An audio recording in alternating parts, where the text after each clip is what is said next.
Okay mga kalaro, magandang hapon. Welcome sa ating March 21, 5 PM PCSO Lotto Result. Tapos na po tayo at eto na ang mga iniintay nyong Lotto Result ngayong March 21. Bago natin ibigay sa inyo, ini-invite ko po kayong tumaya ng Lotto sa aming Lotto Outlet. Meron po tayong Lotto Outlet at ginawa po natin yan para sa mga OFW, para kahit nasa ibang bansa sila, pwede po silang tumaya ng Lotto online. Pwede rin po ito sa mga tao dito sa Pilipinas na nahihirapan pumila o natatamad tumaya na sa Lotto Outlet. Pwede po kayong mag-message sa aming Facebook, K3 Taya Tayo Lotto. Nandiyan po yung teller natin, alas 7 ng umaga hanggang alas 8 ng gabi. Maraming salamat sa mga tumaya. Sana po ay manalo ka. At shoutout muna bago natin ibigay yung mga nanalong number. Nandito sila Arnel Espina, Leslie Lang, Jeros Molino, Felmar Buagas. Thank you very much.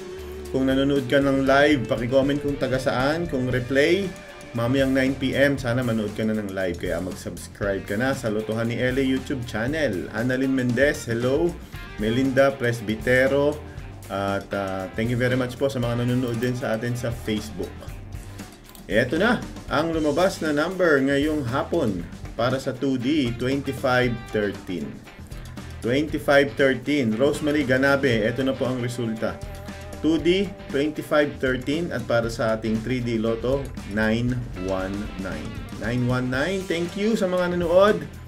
Magkita-kita po tayo mamayang alas 9.